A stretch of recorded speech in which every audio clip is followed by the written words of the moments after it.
Do you love listening to true crime stories? Do you react out loud to details of the case? Do you have a dark and twisted sense of humor? Do you love cats?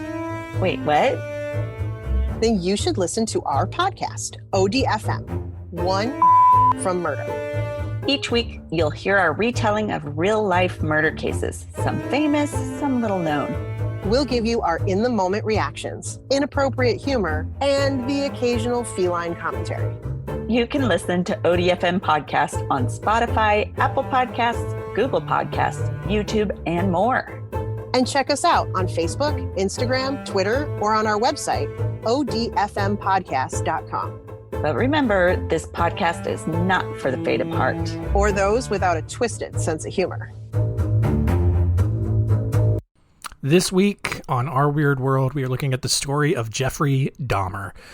You probably, this is one of the more famous serial killers, so you're probably somewhat familiar with the story. You probably know that he was a cannibal, looked pretty creepy, but we're going to look at his life and dive deeper into some of the more prominent murders that he committed, and give you a full view of this super creepy dude.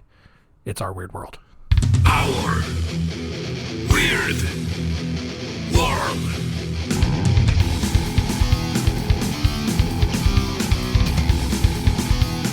Welcome to Our Weird World. I'm your host, John Henson. And today we're going over the story of Jeffrey Dahmer. Maybe outside of like Ted Bundy, probably the most famous American serial killer. Maybe John Wayne Gacy is in that running as well, but Jeffrey Dahmer, just in terms of not just how many people he killed, but the way he killed them, and then what he did afterwards, just pretty sexy for American culture in terms of just how fascinated we are with it, how much exposure it got, and how the story just continues to live on. So, without further ado, let's jump into story time.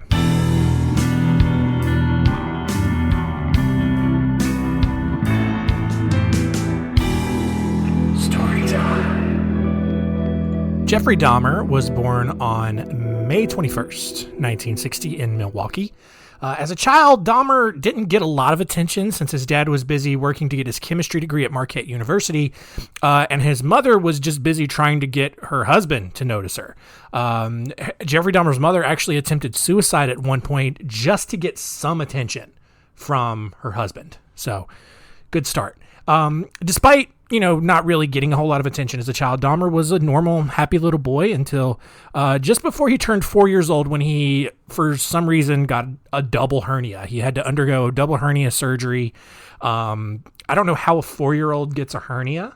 If you're unfamiliar, a hernia is just kind of like when your intestine, like a piece of your intestine, like, I don't know, gets all wonky and like pops out. I don't know, it's weird. But it's pretty gross, and you got to have surgery to repair it. And so for whatever reason, though, that surgery really messed little Jeffrey Dahmer up. After that surgery, he was just very quiet and subdued. His parents just pretty much started to ignore him altogether. And as unstable youths who don't receive adequate love from their parents do, Dahmer took an interest in animals. And it started, kind of innocently enough when he was just collecting bugs and putting them in jars. But that soon morphed into him scraping roadkill off the side of the street, dismembering the carcass, and placing the parts in other jars in his family's tool shed out back. That's weird. But what's even weirder is that on one occasion, Dahmer decapitated a dog, nailed the carcass to a tree, and then took the formerly decapitated dog skull and impaled it on a wooden cross in the woods behind his house. Like, that's pretty extreme, not gonna lie. Getting some Ed Kemper vibes going here, putting, dogs' heads on sticks. Kemper did the cat heads on sticks. So there's that. If you're interested, Kemper was episode 34. So if you want to go back and listen to that one. But And all of this, here's the thing. All of this was when Dahmer was like a little kid. All right. Not like an older angsty hormonal teenager. Like, he was still a little kid when he was just putting dog heads on sticks and gutting them and decapitating them and putting them in jars. Like, that's gross. Just like their family's tool shed was just full of jars of bugs and roadkill. Just like a whole squirrel mashed into a mason jar. That's gross. By the time Dahmer was 8, his family had moved to Ohio. And one night over dinner, Dahmer asked his father, who by now had gotten his chemistry degree, was working as a chemist. He asked his father what would happen if he placed the bones from the chicken they were eating in bleach. And Dahmer's father, slightly creeped out by the deadpan way the kid asked the question, because that was the thing about Dahmer. Like, he didn't have any inflection in his voice. He was just super low energy. It was just like, hey, Dad, what would happen if we took these chicken bones and placed them in bleach? What? Son, all right, that's weird. All right, I don't know why you're asking me that. But at the same time, though, his dad was kind of encouraged by his son's interest and curiosity about science. And so he took Dahmer out back and showed him how to bleach and preserve bones. And from there, Dahmer used his newfound knowledge on future animal bones that he collected. So, rather than just ripping possums and raccoons and whatever off of the street and doing whatever he was doing with them before, he was now going to take the bones, do the whole bleaching process, and preserve them in just a little dead animal bone collection. Because that's normal childhood behavior, right? When Dahmer entered high school, he started smuggling beer and liquor into class inside the lining of his jacket. He also began having these homosexual urges and began fantasizing about dominating a male companion. And, I like, all right, bullies in high school, it was always, you always had the kid who would pick on the younger kids. It was just fun to dominate little kids. But Dahmer was thinking about a little bit more than just like stuffing a kid inside a locker, right? He's thinking about just stuffing a kid. Hey, here we go. All right. Anyway, no one really cared though about Dahmer coming to school with alcohol or, him just being a weirdo, because he had kind of turned into the class clown. Dahmer's pranks, which became known as, quote, doing a Dahmer, involved him making animal sounds, faking seizures, and pretending he had cerebral palsy in the middle of class, which, hilarious. Can't get away with that today. Get canceled pretty hard. You're not supposed to act like you have some sort of physical disorder or disability when you don't. And so, but it's weird. You have this like really quiet deadpan kid, but then he's also the class clown, where he'll just, like, in the middle of class, he'll just start shaking and flailing around on the floor like he's having a seizure. And yeah, it's just like, oh, there he goes. He's doing a Dahmer. There you go. Look at him go. Look at him just shaking away. Cool. By the time, when it came time to graduate high school, though, Dahmer's life was really starting to fall apart. His grades were barely passable thanks to his constant drinking and just general apathy towards everything in life. His parents had gotten divorced by this time, and since he was 18 years old, there was no court order for him to live with either parent. And so 3 weeks after graduating, Dahmer found himself living alone in the home that his parents used to live in. His mother had moved back to Wisconsin while his father was living in a nearby motel. And for whatever reason, I guess because they really hadn't sold the house yet, Dahmer was just continuing to stay there. On June 18th, 1978, Dahmer picked up 18-year-old Stephen Hicks, who was hitchhiking on his way to a concert. Dahmer lured Hicks back to his home with the promise of free booze, and Hicks was just like, yeah, bro, it's good. It's pregame before the show. Let's go. A few hours later, though, Hicks was ready to leave, probably to, kind of go see some of the concert. But Dahmer instead just walloped him with a 10-pound dumbbell across his head and then strangled him to death with the bar of the dumbbell.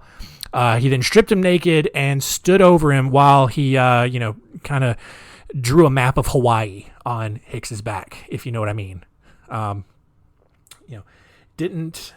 drew it with his little pen 15, if you know what I'm saying. All right. Just did a little 5-knuckle shuffle on the back of this 18-year-old guy who's just trying to go to a concert. Are we on the same page? We ready to move on? All right, cool. The next morning, Dahmer then dissected the body and buried the remains in the backyard. A few weeks later, though, he dug the body up, stripped the remaining flesh from the bones, dissolved that flesh in acid, and crushed the bones with a sledgehammer. I mean, like total annihilation of this body to get rid of any evidence whatsoever.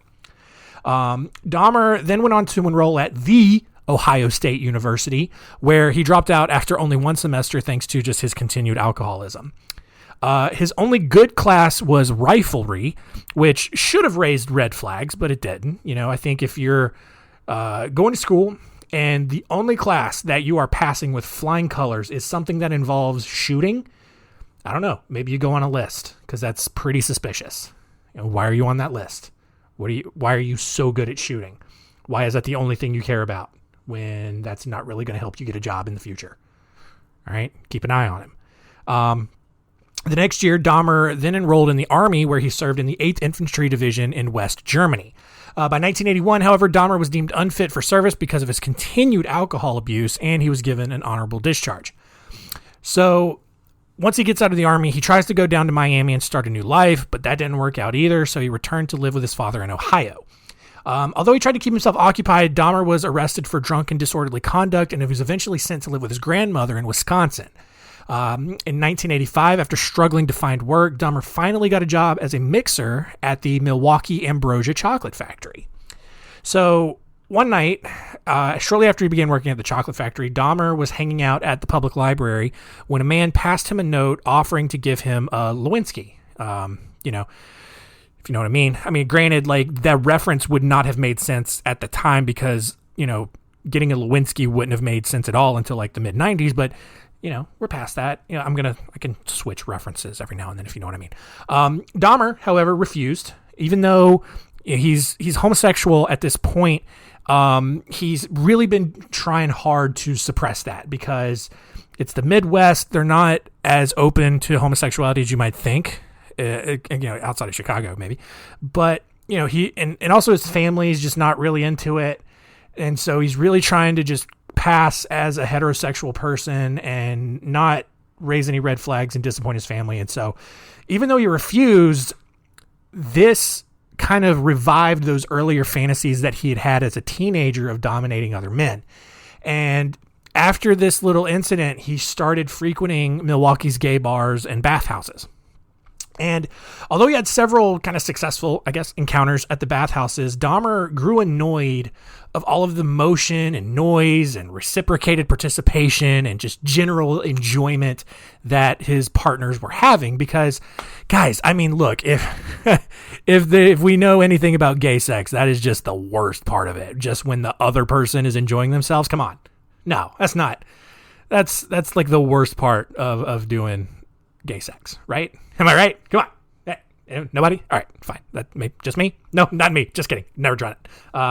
Well, anyway, this is getting weird. By 1986, Dahmer was giving his partners, or victims, I guess at this point, sleeping pills and drugging their drinks so they would just be still while Dahmer was having sex with them. And so because of his rapey little procedures to get laid, the membership at the bathhouse was eventually revoked.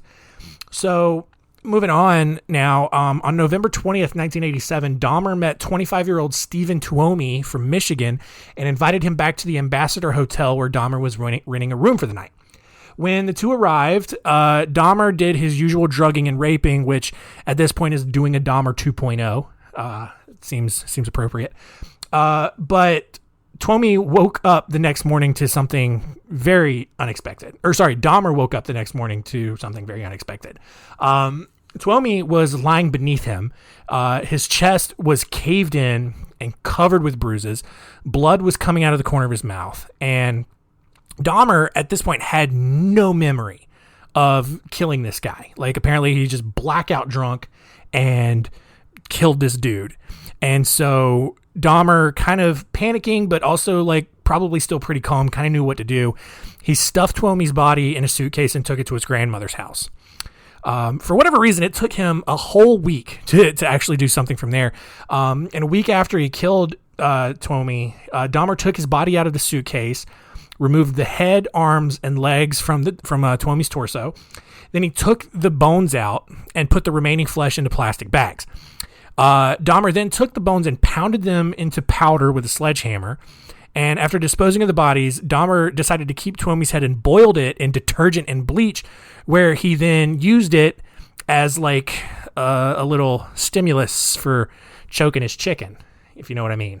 A lot of great references in this episode. I'm pretty proud of myself. That's odd, man. You know, you're going to use, like, I don't know where you guys are at sexually, right?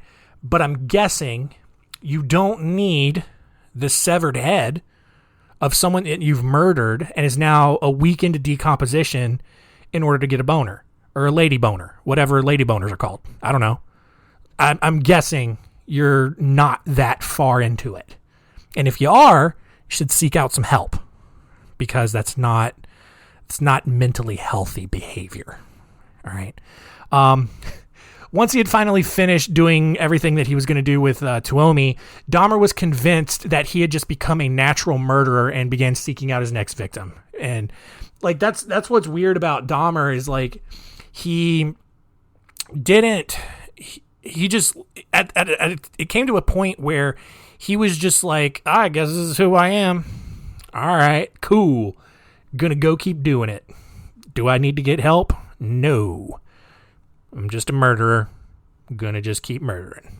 And so he kept going to gay bars and just bringing him back to his grandmother's house, which what is his grandmother? Like, how senile is his grandmother at this point to not figure out what's going on? Each event was the same. Dahmer would drug them, rape them, and then strangle them before going through the process of disposing the bodies. By 1988, however, Dahmer's grandmother had gotten tired of him bringing gay people back home and the putrid stench that he had created in the basement from all the dead bodies, you know. And she finally asked Dahmer to move out. And that's a classic grandma, you know. It's just do whatever you want, highest tolerance in the world for whatever reason. But at some point, you get to a breaking point, all right? Grandma, probably pretty conservative, doesn't really like all the gays coming around. And then also just the foul odor emanating from the basement. And, you know, and look, I mean, I get it. Like, anytime you go to an old person's home, it's got that smell, all right? It's just that smell of just slowly decaying flesh from a living person who has not died yet. So you could be, you know, it could be understood that maybe she didn't pick up on that smell because it's just like just a base layer of it's just always permeating around the house. Maybe, I don't know. So Dahmer, he was totally fine. He understood completely, and he went out, was able to find himself an apartment, but he was promptly arrested for fondling a 13-year-old boy. But instead of being locked away forever, as a pedophile should, he was only given 5 years probation, 1 year in the, quote, house of correction, and was forced to register as a sex offender, which, all right, decently severe punishment, but not enough to deter him from continuing to do this. So in April 1991, after Dahmer had killed 6 more people, like, we're just going to breeze over that because he just did it so much. And, you know, he was just going to gay bars, bringing them back, blap, blap, slice, cut, crush, dead, whatever. Here we go. April 1991. I'm just all over the place today. After Dahmer had killed 6 more people, he met 19-year-old Errol Lindsay. But this time, rather than drugging and strangling him like he normally did, Dahmer wanted to kind of experiment and try to create a living, submissive sex zombie, basically. After drugging Errol Lindsay, Dahmer then drilled a hole into Lindsay's skull and filled it with hydrochloric acid.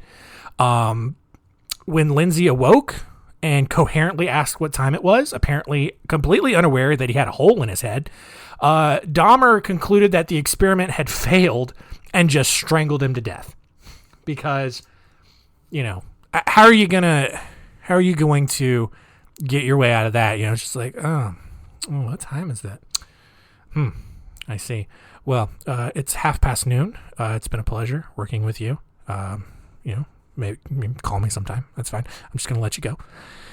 Hey, Jeff, why does my head hurt? I'm looking in the mirror right now. There's a hole there that didn't used to be there. Do you have any idea what's going on there? Yeah, I don't know, man. It's pretty weird. Look, Look, you're a nice guy. I got to be honest with you here.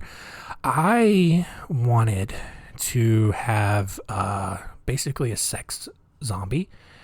And so I tried to fry your brain with hydrochloric acid, and it clearly didn't work. So congratulations for being just a strong human specimen. And that's it. I'll see you next time. You can't do that. That's insane. You would have totally been arrested and gone to jail forever. So he kills Errol Lindsay, and then a month later, he meets 14-year-old Conorak Synthasamphony. I don't know. He was Laotian. All right, it's a Laotian name. On the street, and offered him money to take nude photos of him. Conorak reluctantly agreed, mainly because not so much that Conorak was just this 14-year-old kid who was then propositioned by this creep to have nude pictures of him, but Dahmer had actually molested Conorak's older brother 3 years before, and Conorak knew this. And yet, somehow, this stupid kid, and that's all it is. He's a stupid kid.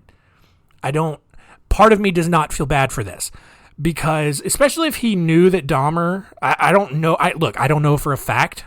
I think he knew, but this guy molested your older brother. And then he's like, hey, can I take pictures of you naked? Can I take pictures of you naked? And then to just be like, well, what are the odds he molests me too? Come on. Well, he did. After posing for a few pictures in his underwear, Dahmer then drugged him, drilled a hole in his head, and filled it with hydrochloric acid. As Conorak drifted into unconsciousness, Dahmer then took him upstairs and laid him beside the dead and decaying body of 31-year-old Tony Hughes, who Dahmer had killed 3 days prior. Dahmer then decided to go out and have a beer while he waited for the drugs to do their thing or wear off. That is the madhouse that he has created. He's just got dead bodies in his house. He's got a new victim that he's trying to make it turn into a sex zombie. And while he is in a drugged coma, essentially, Dahmer's just like, I'm just going to go down the street and have a beer. And when I get back, we'll finish this. A few hours later, Dahmer was on his way back home when he found Conorak sitting naked on the corner talking to 3 women. Although Dahmer tried to explain that Conorak was his drunk friend and that he was just going to take him home, the women had already called the police and refused to let Dahmer take Conorak with him. And when the police arrived, Dahmer kind of explained that Conorak was his 19-year-old boyfriend, even though he was really 14. And the two had just simply gotten into this weird argument and that everything was fine. Officers, you can go home now. There's nothing really going on here. But the women, good job. They were not having any of it and pointed out that Conorak was bleeding from his butt, right? Not bleeding from the hole in his head where Dahmer had put in acid, but his butt was bleeding. How did they know his butt was bleeding? I don't know. I wasn't part of that conversation. It's a weird detail to pick up, but they noticed. Then, in response to that, Dahmer produced what was probably a really graphic, cringy photograph of the two together to prove that they were lovers. And that was enough for police. They were like, whoa, didn't need to see that, but I get it. You guys do your thing. Not for me, but you guys, everybody's got to love somebody. And that's good enough for us. Have a good night, gentlemen. They covered Conorak with a blanket and accompanied the couple back to Dahmer's apartment. But when everybody arrived back at Dahmer's apartment, police noticed and smelled that gross, stomach-turning odor emanating from his apartment. And one officer just kind of poked his head in the door, kind of glanced around, saw nothing, and called it a night. Just like, man, yeah, oh boy, hey, you gay fellas, man, I thought you guys cleaned up real nice. Your apartment stinks, bro. Ugh. man, invest in some bleach or some sort of Pine Sol, something. Man, get that smell out. Oh, good night. Good guys. Good. You get back to your love making in there. We're gonna go somewhere else. Dahmer, once the officers were gone, Dahmer then proceeded to inject more acid into Conrach's skull, which eventually killed him. Fast forward now to July 22nd, 1991, after murdering 4 more men and getting fired from his job for being too busy murdering gay people. Dahmer approached 3 men and offered to shoot nude photographs of them. One of the men, 32-year-old Tracy Edwards, agreed to the photo shoot and went with Dahmer back to his apartment. As with previous guests, Edwards quickly noticed the smell of rotting flesh everywhere, along with several boxes of hydrochloric acid, but then figured it was no big deal. All right. Maybe it's because we live in a more aware society, but how oblivious do you need to be, at least in the early 1990s, to walk into someone's apartment?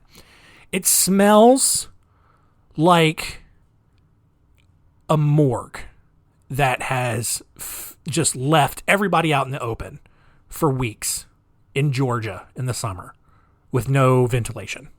I don't know. And on top of that, you see several boxes, some empty, some full, of hydrochloric acid, which based on your rudimentary understanding of chemistry, is a very powerful acid. It's one of the bad ones. All right. And you see that in this stranger's home that has just invited you there to take pictures of you, nude pictures of you, and you think, that's probably just backdrop. Yeah, man, who knows? It's no big deal. After a brief conversation, Dahmer then slapped a handcuff on one of Edwards' wrist, but couldn't get the other one on in time before Edwards got tense and suspicious. Makes sense. Dahmer then took Edwards to the bedroom where this was crazy. There was a 57-gallon drum of God knows what, and a television playing The Exorcist 3. And look, at this point, it's exactly like the scene from a horror movie, but this is real life. All right. You have now gotten handcuffed. You've been led to this bedroom. It smells terrible. Smells like death and entrails and just everywhere. There's boxes of acid. And you come into this bedroom. There's just this huge drum full of who knows what, maybe more acid, maybe the decaying bodies of people that he's murdered, most likely. And then there's a TV playing The Exorcist 3. I don't know why it's the third one, but whatever. At this point, Dahmer took out a knife and told Edwards that he was going to go ahead and take the pictures. Edwards still goes through with it. Although I think at this point he's in survival mode. He knows what's up. So he calmly unbuttons his shirt and promises to cooperate if Dahmer would just remove the handcuffs and let go of the knife.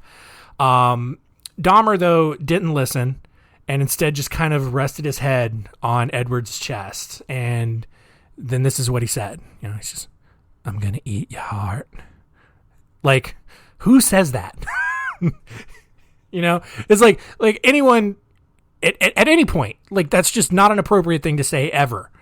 But now you're in this room. I've painted the picture enough at this point. And then he just lays his head on your chest. "I'm going to eat your heart." Like, what do you do at that point? Edwards, however, tried to convince Dahmer that, hey, man, we're just 2 dudes. We're friends. We're buddies. Everything's going to be cool, man. And he actually coerced Dahmer back into the living room to have another beer, kind of just, come on, man, like, this is cool. Like, I like the setup you got here. I just need another beer to kind of relax a little bit more. My nerves are a little shot right now. Let's go back in the living room, have another beer. So they did. And when Dahmer lost concentration for a brief moment, Edwards leapt up from his chair, punched Dahmer in the face, and then ran out the front door. And at this point, it is fallen apart. All right. This is the climax of the story here. Edwards quickly flagged down police who noticed the handcuffs still on his wrist. And when police couldn't get the cuff off, they accompanied Edwards back to Dahmer's apartment in hopes of finding the key. When they arrived, Dahmer calmly let them in and openly admitted to placing the cuff on Edwards' wrist. And, it's just like, hey, come on, we were doing some kinky stuff. We're just two gay dudes, got a little kinky. I don't know why he ran away.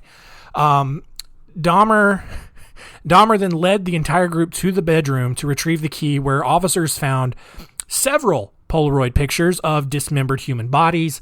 At that point, Dahmer knew the jig was up. He tried to escape, but he was quickly overpowered by the larger, beefier Midwestern officers.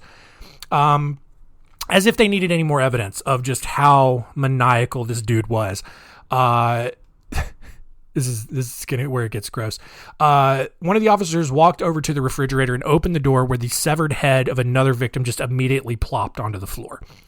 And even though they probably didn't need to at this point, the Criminal Investigation Bureau conducted a search of Dahmer's apartment, where they found 4 severed heads in the kitchen and 7 more skulls in the bedroom.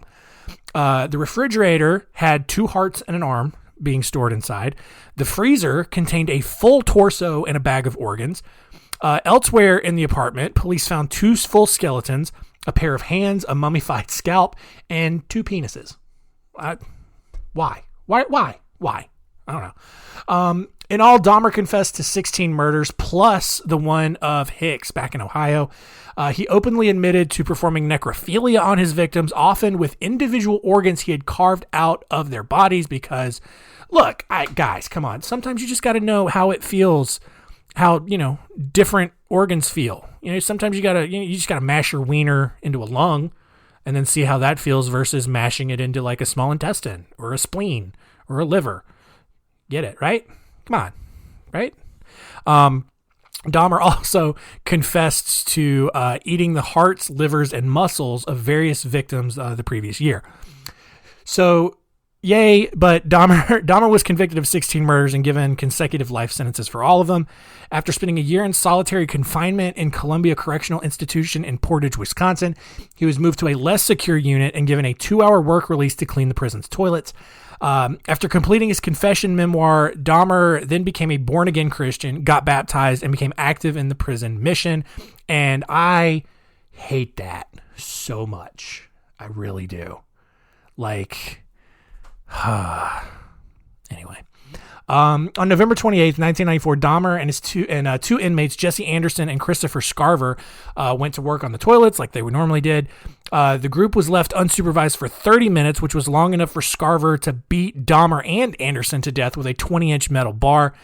Scarver calmly walked back to his cell and informed the guard that God had told him to do it, which totally would be fine with that, right? Like, I'm not going to turn this whole podcast. That's the end of the story, but we're going to go on for a second here. Totally fine with, I'm not going to turn this into a whole religious philosophical context here or podcast here, but I don't like how you can be the worst person on the planet, but then once you're caught, you can't do it anymore. Just be like, oh, my bad. Hey, Jesus, forgive me. Cool. All right. I'm a good person now. All is forgiven. No, that sucks. I mean, all right, you can get into all loving God and all that stuff. This is not the platform for that. But I also love, on the other hand, where it's just where God's just all right, look, I forgive you, but you're going to get what's coming to you. You kill him. Awesome. Yes. Justice. Love it. Dahmer got it. End of story.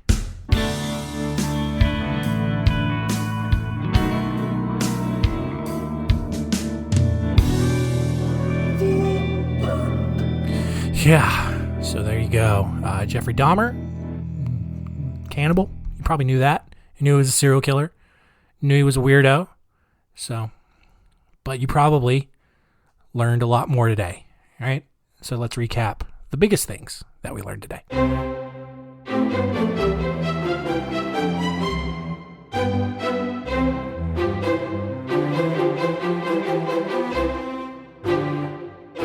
What did we learn? Number 1, parents, if you have a weird little kid and then all of a sudden they ask about how to bleach and preserve bones, don't show them.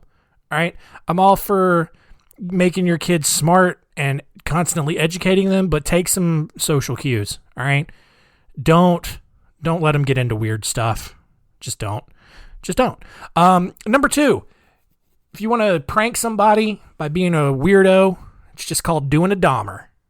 And if you want to kill a gay person and dismember their bodies, mash your wiener into their organs, that is called doing a Dahmer 2.0. All right. Number 3, look, here's the thing. If you ever find yourself in a situation, and God, I hope you don't, but you ever find yourself in a situation where someone asks, like, hey, you want to go take some naked pictures? I'll take some naked pictures of you. First of all, go ahead and do a hard pass on that. You can take naked pictures in front of a mirror of yourself. They'll sell for just as much, all right, if not more.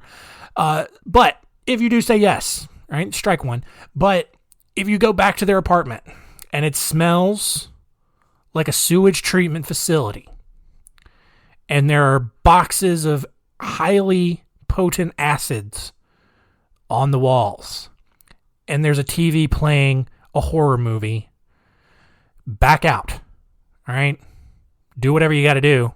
Don't go in that apartment. All right? It's pretty simple. Doesn't matter how good of a photographer you think he is. Doesn't matter what he tells you. It's not worth it. All right? Just let that one go.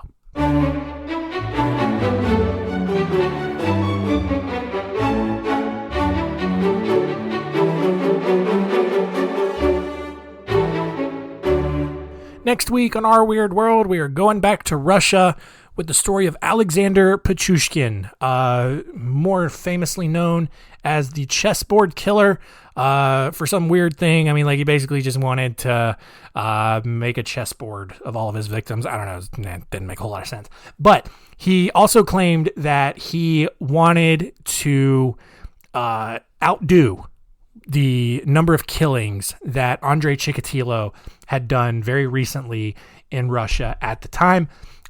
Did Alexander Pichushkin accomplish his goal?